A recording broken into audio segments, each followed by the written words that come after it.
So we had a stimulating day yesterday, and we'll be discussing an equally exciting topic, talent in higher education.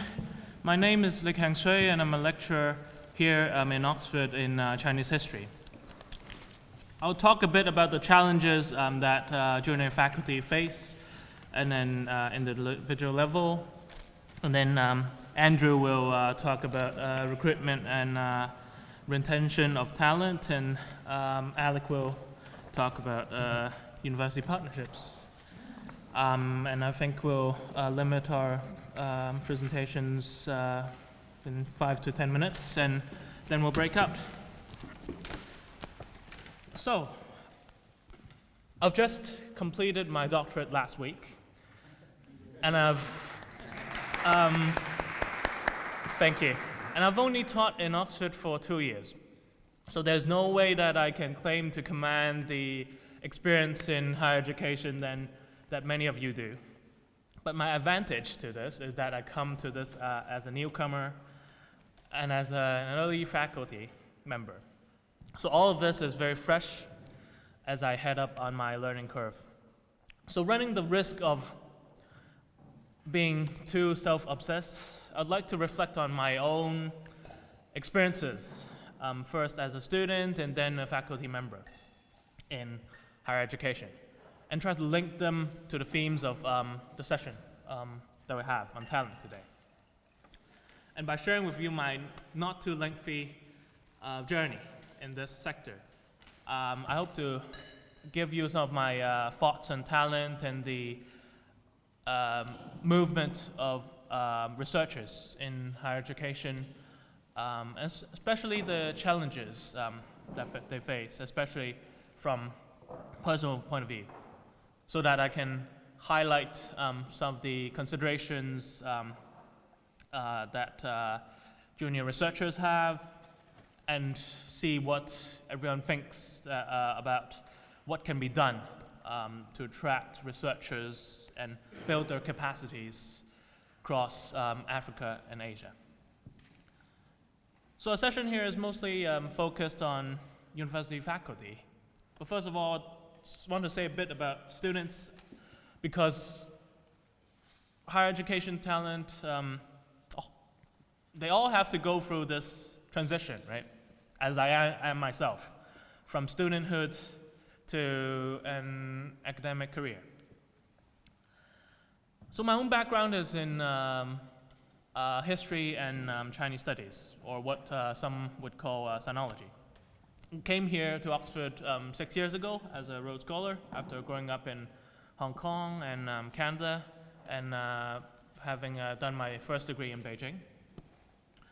Well, the Rhodes is a philanthropic initiative, that most of us are pretty familiar with, so I don't have to say much more.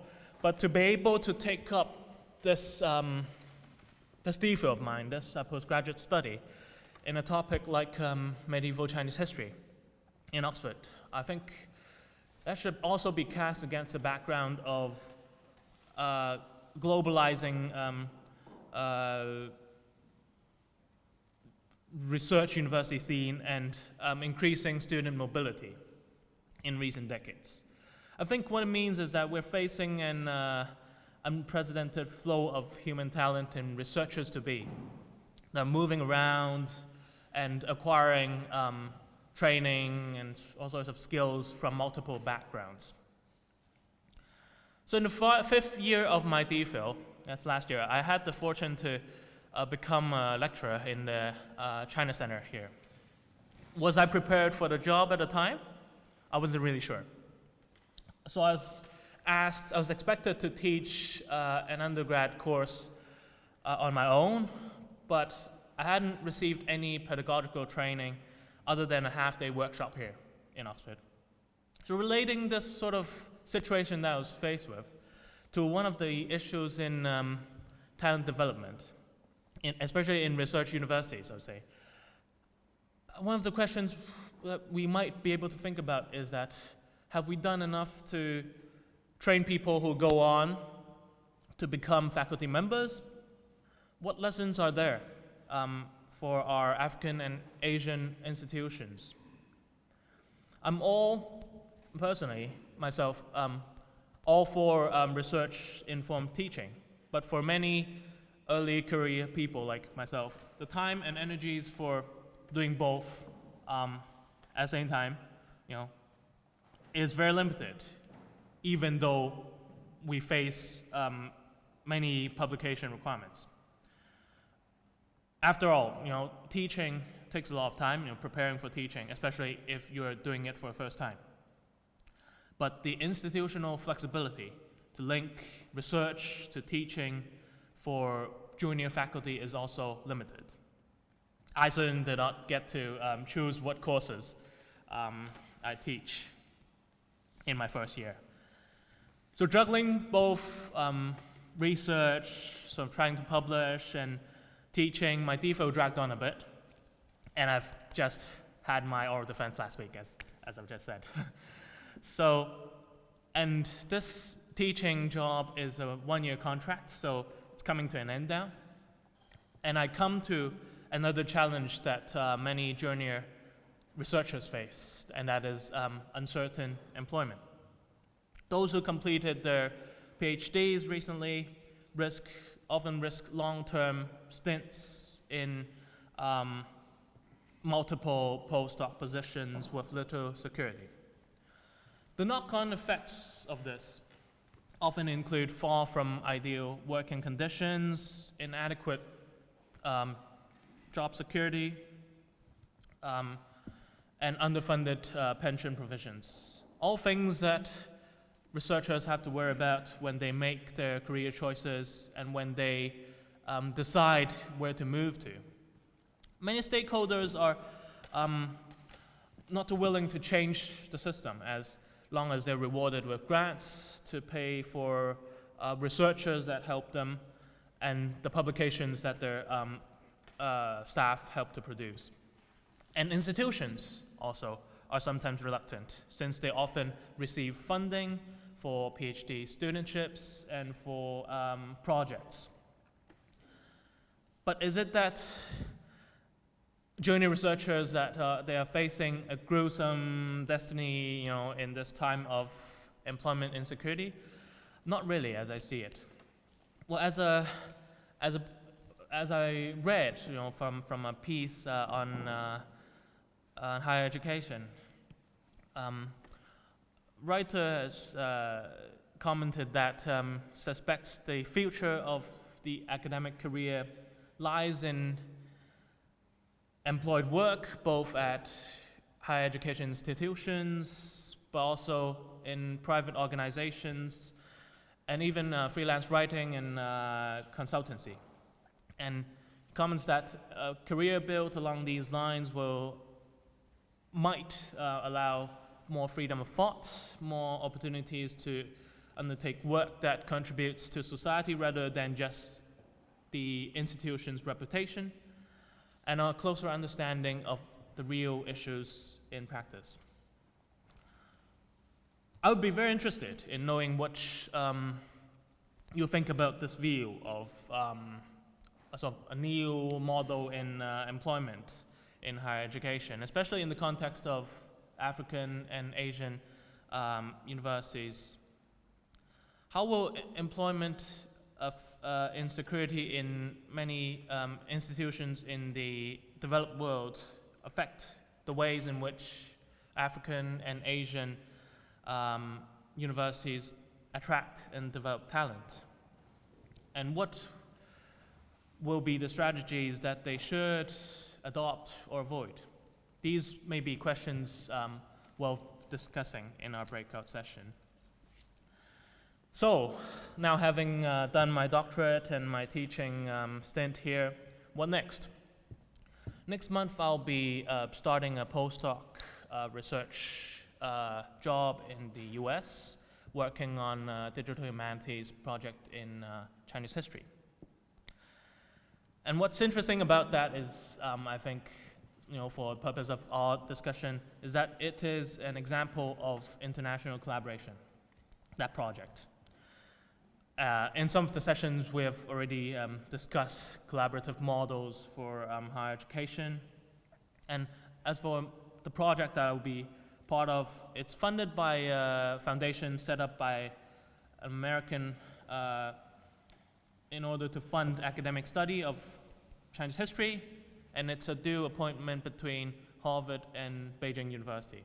So in the post, I'll be asked to facilitate exchanges between the two sides, so that the team in Harvard will define the research goals and write up the research. The team in my alma mater in Beijing will process the data and help with the primary sources. And there'll also be a contractor in Taipei doing the programming for the database. So I'll spend half of the time in the US and spend half of the time in Beijing. And to think of what this sort of arrangement, what it reflects. I think the movement and migration of researchers nowadays often no longer mean a simple gain in talent or brain drain, because it's become sort of a larger circulation of international talent. And certainly more flexible models of recruiting, sort of attracting talent, and more partnerships between both regions and institutions, I think partially we'll be able to tackle problems in the global market of researchers, the financial constraints, and the changing faculty and student expectations. However, I think the question would be what policies should be put in place in order to foster that kind of institutional flexibility for these appointments to happen. So as a digital humanities project, the one that we'll be working for, it's also an example of a digital revolution that prompts scholars and institutions to come up with new ways to do research and even to teach, which Sir Colin discussed in his speech last night. And will this technologically driven field continue to attract so much of the attention from researchers and also research funding? I'm not sure, but it's really a development that no one can afford to ignore. Now, enough of dabbling about my experiences and myself. What I've said is just based on one person's experience, but I think when talking about attracting and retaining talent, I think a more important point is to recognize that human talent development is really long term. So there must be, so institutions probably should avoid being too short-sighted and must come up with long-term plans, right? And as a Chinese proverb goes, if you're planning for just 1 year, sow rice. If you're planning for a decade, plant trees. But if you're planning for 100 years, you educate people. So I'm sure my personal reflections have raised more open-ended questions than I've provided answers. So much dialogue is needed. And I'll leave time for my two much more experienced colleagues, Andrew and Alec. Thank you. Hi, thank you, Lincoln. I'm very envious of him because I was in his position 25 years ago. I graduated, I did my DPhil here, and I immediately returned to Singapore in 1990 as a lecturer at the National University of Singapore. It was a teaching university then, and what was interesting is that through the years I saw the transformation of the university from a teaching and research university. And I have a short presentation here. A lot of it is gleaned largely from my experience in the past 7 years until last year as the Dean of Science, because I was very much involved in recruitment and retention of talent. So that's the focus. I will focus on Asia because that's the the area I'm familiar with, but as mentioned previously, even Asia is very inhomogeneous. Japan, of course, we tend not to include it in Asia because it's really a first world country for many decades. And then there's the tiger economies, Hong Kong, Taiwan, Korea, Singapore. They're quite different from, say, Southeast Asia, where a lot of countries there are still early stages of development. And South Asia, of course, is very different, Middle East, Central Asia. So I will focus largely, I'll make some general comments, focus largely on Southeast Asia, and make a few remarks on the Singapore context. So Rick Levin, I'm quoting him here, saying that the reputation of universities is measured by the impact of the graduates and the contributions of their faculties.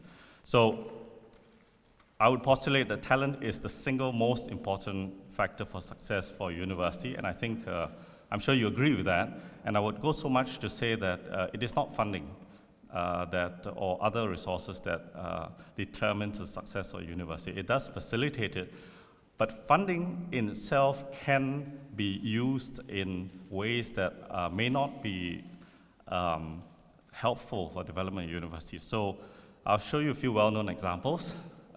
Saudi Arabia, a rich country, you may have seen these articles.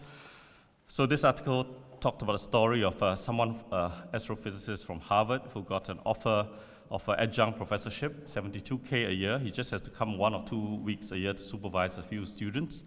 But the condition in the letter of employment is that you have to amend your ISI highly cited contact and affiliation details at highlycited.com to include your employment with XX University with that second address.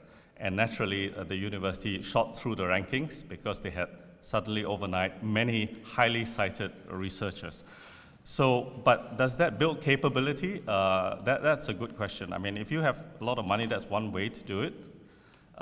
Interestingly, in China, many universities use money in the early years, and in some cases still here, still today. So if you look at some of these blogs and so on, why are there so many sudden rise of academic publications from China? So this blog shows a reward system.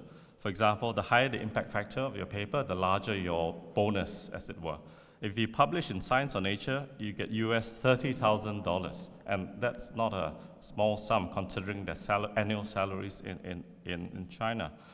Of course, there have been many critics of this, saying that the impact factor is it's only a single dimension, not a good way to judge publications. Citations also, you can form cartels and game the system. But nevertheless, I would say that I think the Chinese government have some enlightened people in there. I mean, you can see that they are trying very hard to stem corruption. They are trying very hard to audit their universities and make sure they are accountable for the funds spent. In the early years, whenever I visited China, and many of you have visited China, they wine and dine you extremely well. Alcohol was, offered liberally, but not so today, and I think that's a good thing. China has a lot going for it. It has a very strong tradition in appreciating the value of education. It's Confucian. It has a massive, a pool of trained talent. In the last century, many Chinese did their PhDs overseas, especially in the US and Europe. Many remain there and are very successful professors. The challenge in recent years in China is to bring some of them back, the best ones. So they have this 1,000 talent program to bring them back. Initially as visiting professors, but of course that was not ideal. As mentioned, visiting professorships, if they come for 3 months, they lend their name, but they don't really transfer much talent, and they would rather retain a position at Harvard and Princeton and just be a visiting professor in China. So the recent terms require them to spend substantial amount of time, more than 6 months, preferably a permanent position. And they have succeeded in bringing a few back. Now, you look at this recent article in the Chinese Academy of Science, they have decided to move away from metrics. So in their so-called 1-3-5 strategy, for each Chinese Academy Institute, they must stake out for itself one major area of research, 3 major breakthroughs in the next 5 to 10 years and map out 5 specific research priorities that will provide competitive advantage. So here's an attempt to move away from simple indicators, metrics, impact factors, and so on to real impact in research. We'll see in the years to come whether this succeeds. Now, of course, there are many metrics to measure success of universities in Asia. Those of you in the U21 university know that they have a national ranking system. They use their own criteria to determine how supportive the environment is for higher education in the country. UK does very well, incidentally. But in Asia, they've identified countries like Singapore, Hong Kong, Malaysia as rising on these indicators. Countries like Thailand, Korea are struggling by these metrics. But of course, different rankings, and this is the next session, will tell you different things. In the QS ranking, if you just look at Asia, you will see a consistent good performance of Singapore, Hong Kong, and Korean universities. So in the last 2 years, in fact, NUS was at the top. Their comment was Japan was struggling to globalize its universities because QS uses a strong weightage on international faculty, international students, and of course Japan does not do so well on those indicators.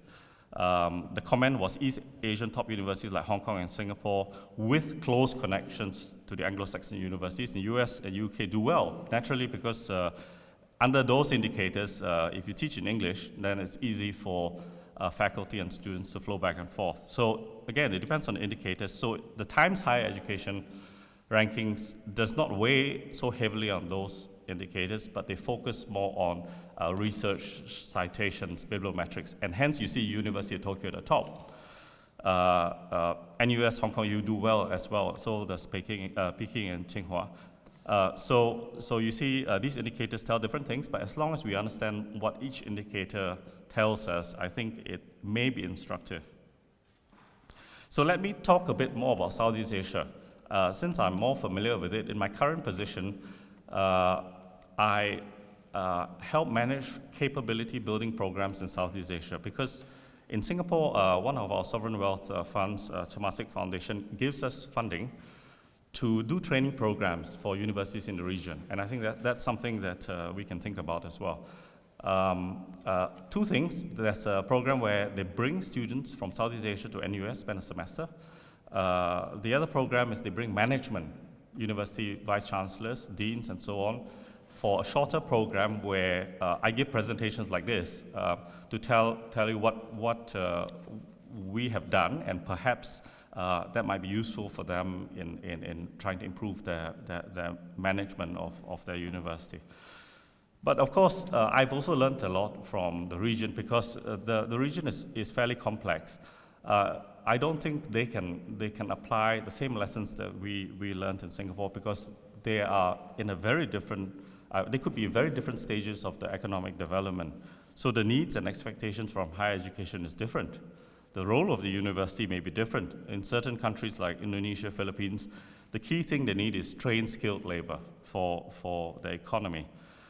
In Vietnam, transmitting ideology is important. Well, I mean, in all cases, creating, applying knowledge, application of knowledge is very important. The idea of attracting talent, especially foreign talent, does not figure in many of these universities. That's not the top priority. They want to train their indigenous talent. Many of their faculty do not even have PhDs. So you can see the priorities are different, and you have to understand the context and where they come from. So it's made complex by, well, as mentioned, so quality assurance figures, very, I'm going to finish soon, very heavily, and needs of industry and so on. But some countries really want to internationalize, Malaysia, Thailand, and so on. Okay, I wouldn't talk about private institutions. I just want to, I'm almost closing, just to say that recruiting and nurturing talent is a means, not an end. And of course, talent, as I postulated, is really the single factor towards excellence. And it has to be internally driven because I've seen universities that resist this because many faculty members fear for their own job security, right? I mean, if you want to change the system. So it's talent recruitment, development inseparable. The key things are two, the quality of your faculty, but also the conditions, because if you bring good people in, but they can't develop their own careers there, they will leave. But I'm not going to talk about that. That's a whole separate course that we give. And I don't have time to talk about the NUS experience. I'm happy to discuss it separately, but I've penned some notes there on some of the strategies we've done. It may be applicable in certain countries in Asia, but it may not be applicable to others. So I have to make that caveat. So thank you very much.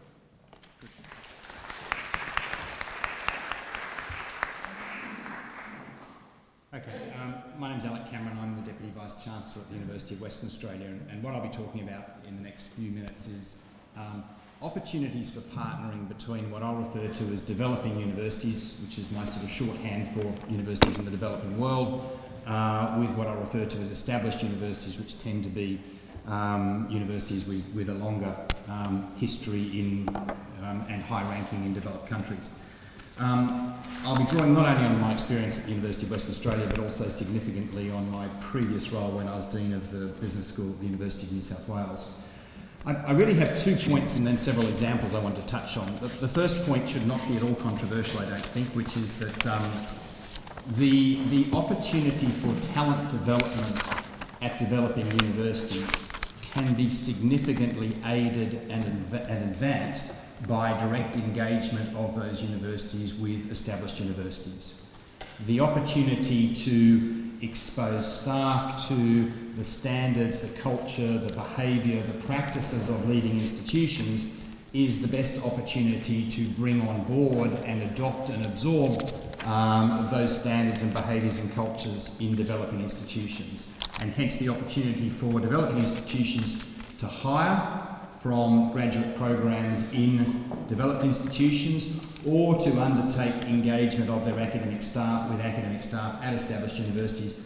I don't think it's at all controversial for me to say that is a clear and proven tactic for capability development within developing institutions, and that doesn't only apply across national boundaries. It's a tactic that's used quite commonly within jurisdictions where junior universities seek to recruit from more senior and established universities to build their capability. That's not the convention, that's not the contentious point. The second point, however, is that my view is that these relationships have strong and clear benefits for established universities. I do not see this as a case of, in some sense, developing universities feeding off established universities and all the benefits accruing to the developing universities. I actually see strong benefits to the established universities in fostering and developing those partnerships. I think in thinking about them, and I think it's quite important to make this point, that the motivation for the established universities is not a philanthropic pursuit. It's actually a pursuit aligned with their own strategy in terms of internationalisation, enhancement of their teaching, development of their research capability and so forth. I think it's tricky for particularly public universities who receive funding from governments, they receive tuition fees from students, and they seek philanthropic support for their own mission, to then see themselves in some sense having a philanthropic purpose in their own right to then disseminate funds to other entities. I think that will be challenging for them politically to be seen to be in some sense fostering development in developing countries. I think it's much easier and a stronger case for them to make that actually there are clear benefits for them providing support to developing institutions because it's in their own interest to do so. To demonstrate that point, I just want to draw on 3 examples, and they're quite different in terms of the examples, but ways in which partnerships between developing and developed institutions yield, in my view, clear benefits to both. So if I pick on one example, which is a program we put in place at the University of New South Wales with the Business School, with what was at the time one of the emerging universities in China. And this goes back 15 years, and I'll state that the institution that we were partnering with was Fudan University. It's interesting now to think of Fudan University as a developing institution because, of course, it's now one of the top universities in China. But things move so quickly that I can assure you that 15 years ago, not many of the faculty at Fudan had PhDs. So one of the opportunities that was identified in consultation between the business schools at Fudan and UNSW was the desire and opportunity for the faculty at Fudan to obtain PhDs and to obtain those through undertaking that study at the University of New South Wales. The benefits to Fudan clearly were that the outcome of this was that they would achieve well-qualified faculty who would have a degree from a top 100 institution, so that would in some sense increase their prestige. They would have faculty who were familiar with the practices and standards of leading institution, and that they would have an ongoing network of global contacts. So once again, the benefits and opportunities for, in this case, the developing institution, Fudan, were very clear. For the University of New South Wales, the benefits were severalfold. One was it provided a source of good PhD students. And the way the funding arrangements work in Australia, universities are rewarded for, PhD and high degree research graduations is a metric which is both a quality metric but also a funding input into research block funding in Australia. So identifying good sources of PhD students was something the business school was very keen to do. And we were able to obtain them through the faculty at Fudan who came, did their PhDs, very capable, very well qualified, and returned to their academic posts at Fudan.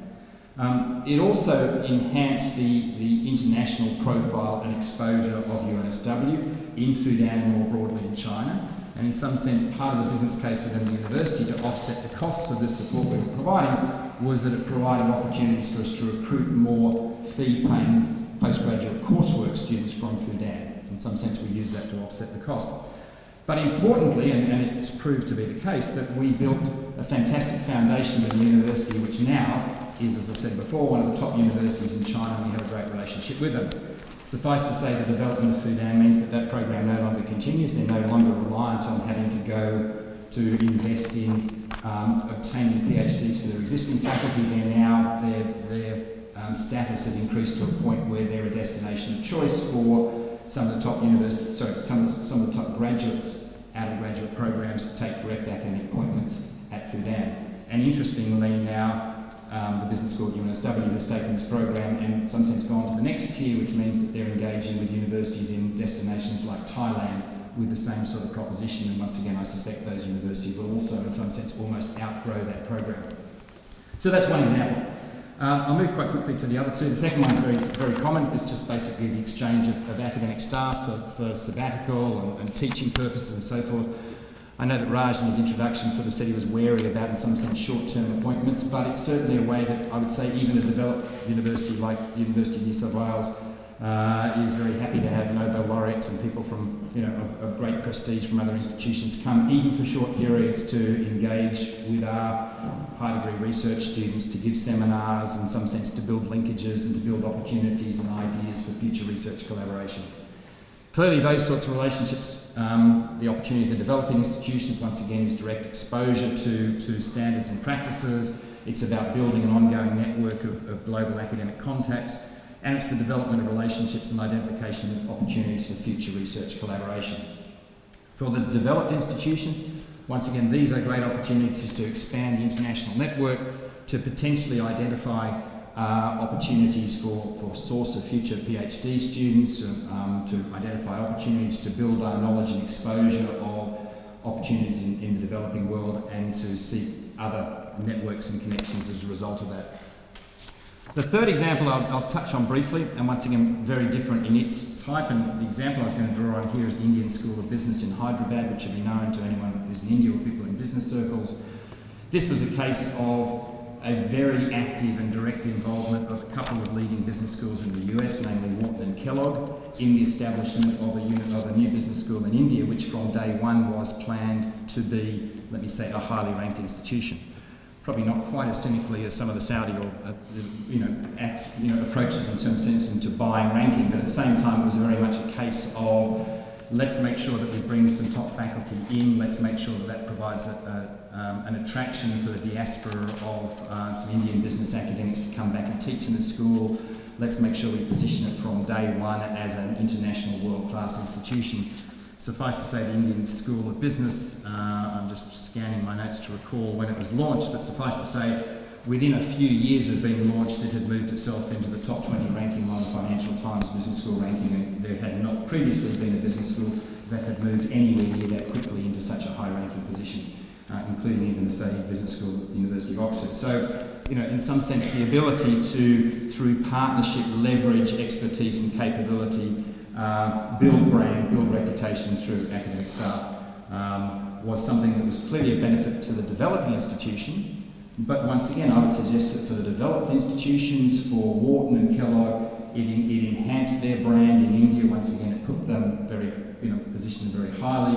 It put them on the radar in terms of prospective Indian students who were looking for the best business schools in the US to which to go and pursue their MBAs. And certainly it also gave them the opportunity and the platform on which to build relationships with Indian businesses for further corporate, executive education, research consulting and contracting opportunities and the like. So look, there's just a few opportunities. If I just go back and summarise my key points once again, is very much clearly direct engagement is a strategy for developing institutions, but I think all of us who are at developed institutions need to realise this is not, in some sense, a zero-sum game in some sense where developed institutions give to developing institutions. I see this very much as an opportunity where both developing and developed institutions can benefit strongly from carefully thought through and designed partnerships. Thanks. Okay, we'll convene this. I think we've got about just over 15 minutes to share observations that came out of discussions within the group. So I'm just wondering, I'm not sure whether every group had a reporter who's going to come back to us, but maybe if we can kick off. Was that the case in your group, Lincoln? Was there someone taking notes? Yeah, I took notes. You took notes? It would be me. Lincoln, But why don't I ask you to kick off then from your group, Okay. and then we'll go from there. Yeah.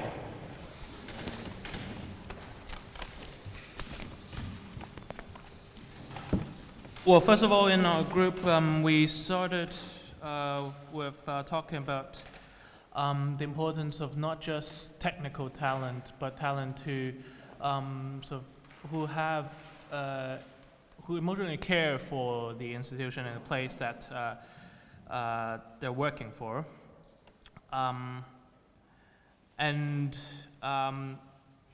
We all stress the importance of building an atmosphere for research and not just providing the financial incentives to attract talent. And well, after all, many of the institutions that we're looking at in Asia and Africa have limited resources and are even facing challenges to pay basic wages to their employees.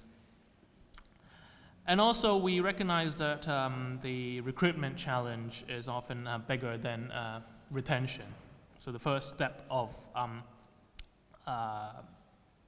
identifying and searching for talent and the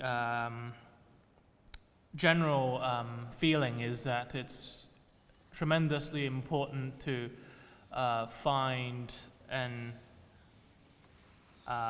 attract institutional builders so that the culture and values of the university can be nurtured. And of course, it's a collective effort that we're talking about here. So we explored examples of talent search methods, including summer schools, talking to the potential applicants long before they apply, trying to find good fits for these institutions. And also including building specific competitive edges, finding the niche for the institution. Sort of a cluster hiring strategy, using important, influential figures in the field, attracting them to come and using them to attract people who need mentoring and build it from there. So these are all ways that the culture of the institution can be built. We also stressed a lot the importance of administrators, especially for Asian and African institutions, not just talent in the sense of faculty members and researchers.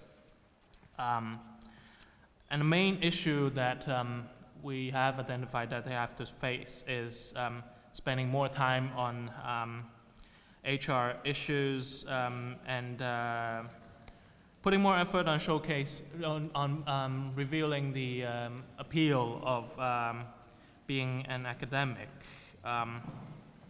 And we've also explored examples of co-mentoring, so partnerships between universities, university administrators, which was done as a group and which helped to support new administrative structures.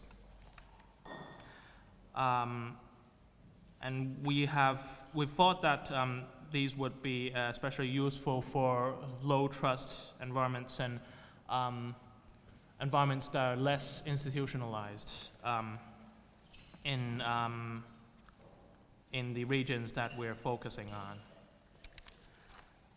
on. But we also recognize that it's not just institutional measures that matter. There are some things that have to do with, say, geography, locational factors of the institution, the two-body problem, how to deal with families and so on, that all require a tremendous amount of resources that precisely is the challenge of many of the African and Asian institutions. Thanks, That'd be all for let's, our group. Let's keep it moving. Andrew, who was looking after your group? Max, thank you. Thanks, Max.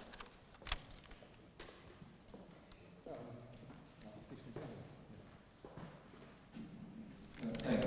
So our group focused only on the staff recruitment and retention, development and retention side of it as well, and clearly there's some overlap. We started on the question of recruitment and this is now with a focus on building strong or research intensive universities. The first point was that it's not only academic staff, and one of the key issues for a university to make the quantum leap to becoming a research university is to be able to manage research and manage researchers and grant writing. And NUS suggested that one of their early interventions and perhaps key interventions was to recruit a very senior and experienced research administrator, research manager, to guide their strategy. We talked about the challenges of the geographical barrier of being a bit on the margin, not the center of gravity of the academic world for most developing countries, and also the perceived cultural barriers and sometimes language barriers, and recognize that requires probably salaries that are at least globally competitive, if not even higher than people can earn than if you're trying to recruit established researchers.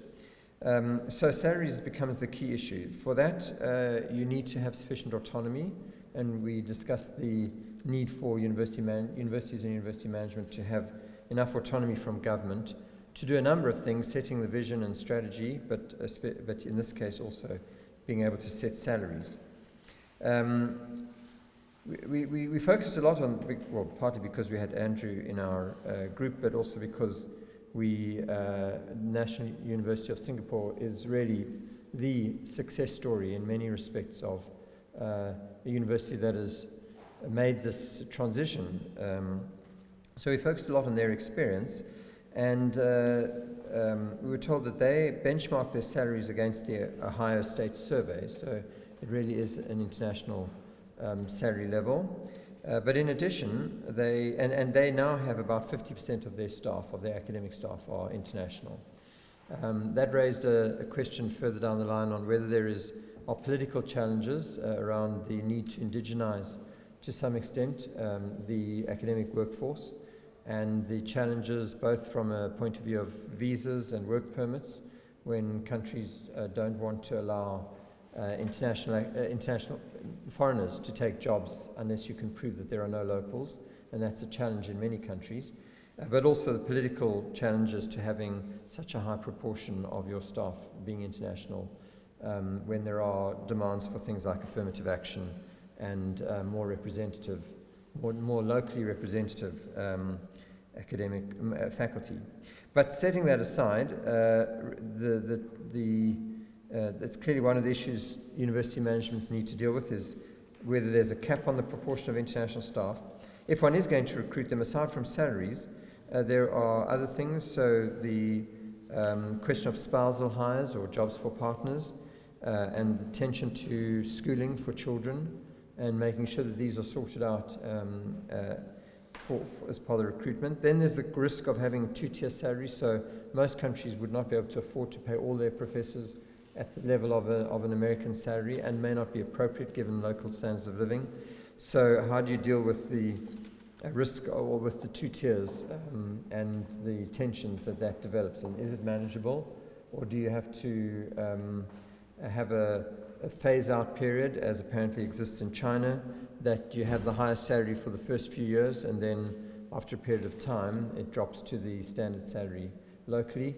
Does that result in the loss of staff, and does that matter? It was argued that perhaps it's sufficient to have the staff there for 5 to 10 years. That makes an adequate input, even if you lose those international staff after a while. They need to have good startup funding, and perhaps really importantly, the need to be really selective in choosing, in recruiting researchers in fields where there will be local research funding available. So to be strategic about it. If you know that government agencies are not going to fund cosmology, don't recruit people in cosmology, because they're going to get frustrated and going to leave. And so match the recruitment strategy to what research funds are available. Then we looked at the question of retention and development, and different strategies. At NUS it has worked to put a lot of funding into identifying top students at the master's level, sending them abroad to do their PhDs, or sending PhD graduates abroad to do their postdocs. And they've had reasonable success. I think it was said 20%, they've had 20% success return rate, which for them is reasonable. I think my experience and the experience of others has been that the return rate is very low, particularly if people do a full 4-year degree or longer abroad, and that this is therefore not a good investment in development. And an alternative may be sandwich PhDs, or PhDs or postdocs which send people abroad for a shorter period and retain the links much more strongly. There are also a couple of other models we discussed of ways of holding people to commitment, or increasing the chance of their return. The question of the uncertainty of retaining people, given the uncertainty of their future career paths, and ways of managing that by possibly moving away from the standard tenure model, where people only know whether they're going to have tenure well into their careers, to a model where you take your chances earlier on a candidate at the time that they're doing their PhD, and guarantee them a career path within academia, the doctoral, postdoc, and appointment to staff, provided they meet certain criteria, as one that reduces the uncertainty and is more likely to retain staff. And then finally, we talked about the value of an educator track or a teacher track. Both as an efficient for the university to raise the quality of teaching, but also as an alternative track for people who are not so successful in research, but who you've invested a lot in the development process and want to retain. Thanks, Max. Maybe I had a couple of points. Yeah, thanks, Max. That was an excellent summary. I have one clarification, just in case you get the wrong idea. The return rate for these manpower talent development schemes for NUS is not 20%. 20% is the target that these people that you fund from the PhD level eventually make it through the whole system competitively to tenure. But there are people who don't make it, and many of them then get channeled to the educator track and so on. So the overall return rate is very much higher than 50%. I mean, it's very much higher than that, yeah. The other point I just wanted to mention, I think you alluded to, is that not all, many countries in Asia and Africa probably don't have the resources like Singapore or South Africa, and also politically it is not appropriate for them to recruit so many international faculty. For the record, Switzerland has the highest. It's, according to the QS survey, 70%. Singapore is second as a nation at 50%. But many of these countries would prefer to develop their own faculty. So we talked about ways of partnership. I think that was the other side of it. But I think your group will talk more about that. Good, thanks, Andrew. Down to my group now. Maya, do you want to say something in terms of some notes with regard to our discussions, or did you want to, was there anything you want to share from our group discussion, or do you want, I can probably run with a couple of notes. There's a microphone there. That'd be great. Good. So we talked about a few points related to attracting talent in some developing institutions in Asia and Africa. We talked about the importance of having a critical mass of new talent at the same time, point of attraction for the institution. And we talked and discussed this factor in contrast to the importance of having a single important professor there, and how that single individual can attract and play a role in attracting people from across the world. So these were two kind of opposite thoughts that we had. We discussed the idea of learning from other institutions, north-south learning and south-south learning opportunities, and we refer to the point that very often we talk about south-north learning and not really examples of south-south learning, and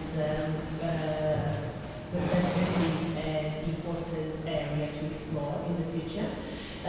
Also, we talked about learning from institutions that are top tier, and about very different culture and very different institutional arrangements and strategic decisions that are made in those top tier, top 10, top 20, top 50 institutions in the world, and how those who are not within that tier may have very different realities, and they need to come up with some creative institution relevant solutions rather than just learn from those top tier ones.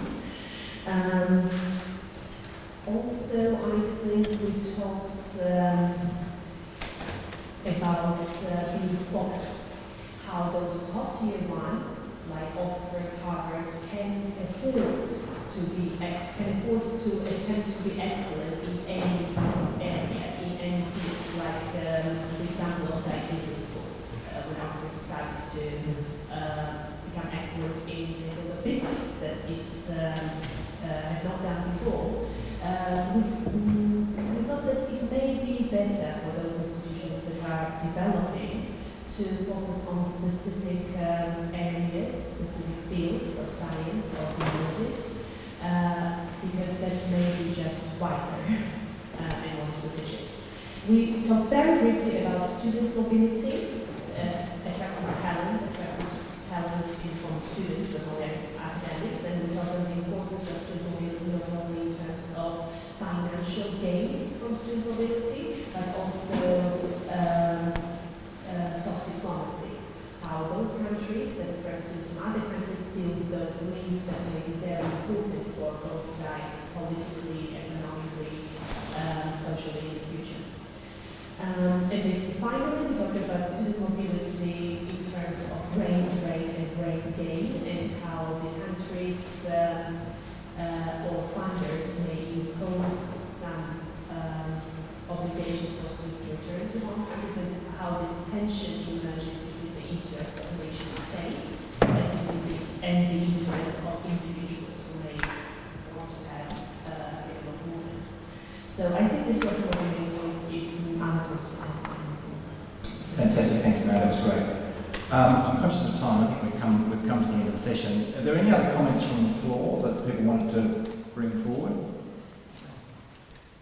I think was just one theme I just wanted to go back to, because it came up in the other groups and came up briefly in ours as well, which is notwithstanding the benefits and opportunities for institutions to partner, there is a third player in the room sometimes, and it is government, and we are seeing government policies moving in sometimes to restrict the flow of academics and restrict opportunities, not that that's their deliberate intent, but at the same time, I suppose I'd say driven by domestic concerns about immigration and all sorts of things, we're probably seeing in some countries a closing of opportunities for academic and student exchange, and I would argue that it's something we in the sector need to be very conscious of and play a leading role in advocating and lobbying governments of the benefits of a free flow of information and academics across borders. But on that, well, I wouldn't say pessimistic note, but with a call to action, I might close this session, and I think we're morning tea.